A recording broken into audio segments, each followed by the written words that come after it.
Hello, my name is Jimmy and welcome to the first look of the 2025 Hyundai Tucson. This is the XRT trim, which means it's kind of like their off-roady trim. But unlike the Santa Fe, this really is more of an appearance package. But I gotta admit, I love these daytime running lamps on the Tucson as well as their Santa Cruz. Like when they're on, of course you can see them, but when they're off, it just mimics the grill. It's actually really nice. Headlamps are off to the side. This has this matte gray finish. Personally, not a fan, but you know, you can let me know what your thoughts are in the comment section down below. A matte finish like this, it just takes a little bit more, well, patience. If you know, bird poops on your car or whatever, you just have to clean that off pretty quickly or else it's gonna stain.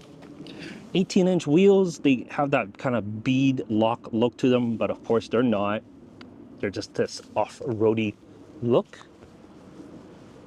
On the back here, of course, you got the LED tail lamps. The Tucson's always been pretty good looking.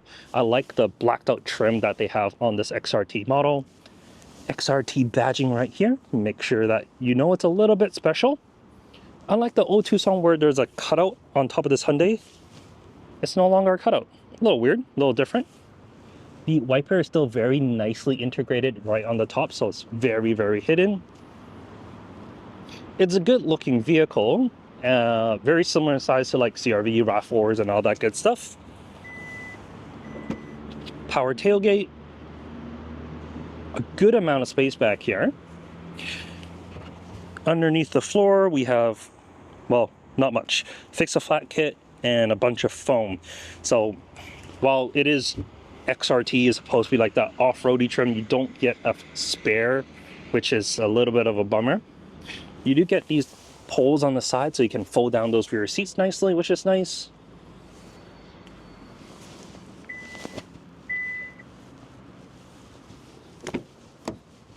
It's a little dark on the inside because this is all black. No heated seats on the rear, but you do get vents and USB-C ports. Press that and you fold down the rear seats nicely. Generous cargo area, definitely a good amount of space if you're carrying larger items. Let's check out the inside here. This is the biggest update for 2025. Sure, the outside, yeah, there's a little bit of here and there differences, but this is what people were asking for. For 2025, basically everything in front of me is changed. So the side door cars are very similar still. This curved look to them, but unlike how it was curved all the way around, this is a little different, and the screens are a little different. This is a Canadian spec model, so it's a little bit different than the US one, where in Canada here, you get a full digital cluster, which is actually kind of nice. Let me see if I can switch the screens.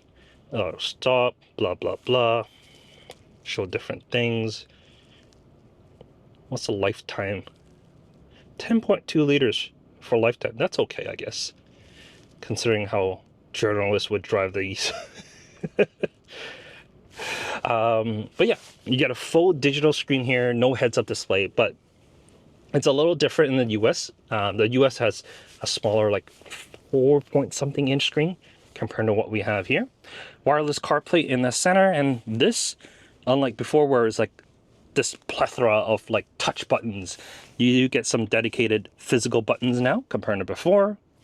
And climate control is a little different. You get heated seats, heated steering wheel, 2-stage heated steering wheel, which is nice.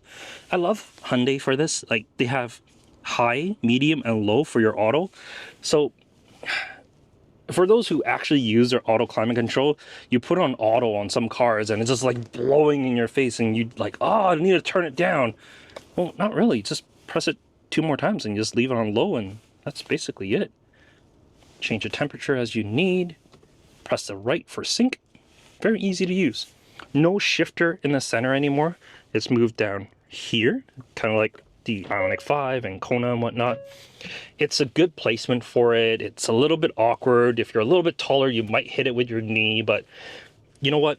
It's a good placement for it. Qi charger in the center. You got some storage cubbies in the center here as well. Drive mode selector. some other buttons and whatnot. I mean, it's a very simple interior. It's exactly what you expect, right? But it makes sense. It's easy to use. Anyone can just get in here and just figure this out. It's, well, it's just a lot less intimidating than it was before.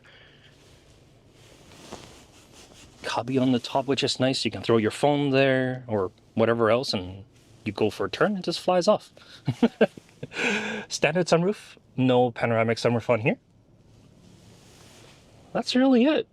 Nice little walk around on the 2025 model. Like I said, some exterior changes, but mainly it's this interior.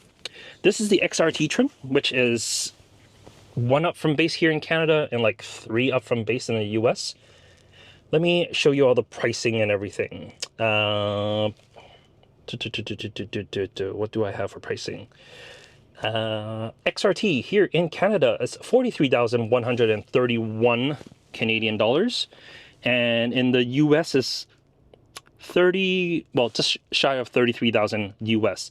But in the US, the XRT trim comes with front wheel drive, and you have to add 1,500 for all wheel drive, which is a little weird for an XRT trim where it's designed for off-road.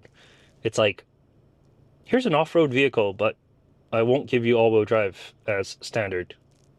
It's kind of weird. Anyways, the XRT, it all comes with a 2.5 liter, 187 horsepower, and an 8-speed auto, all-wheel drive, like I said, as standard here in Canada, but optional in the US. Unlike the N line, which is like the one above, that gets like the hybrid, the 1.6, or the plug-in hybrid. You can get that as an option. Yeah, only the standard 2.5 liter. At 187 horsepower for this size of vehicle, it's sufficient. Torque is a little bit lower at 178, I believe. For your everyday kind of drives, it's going to be okay. I've driven this motor before and it's fine. But I do like the hybrid a lot more. And I kind of wish you can get the XRT with the hybrid, but they're like, nope, XRT is just with the 2.5. So that's all you get. But that's really it. That's all I got to say right now anyways. I just picked this up, so I'm going to drive it for the week, and we'll give you a full review in about a week's time. Let me know if you have any questions or anything like that, but I'll be happy to answer them in the future video. Take care.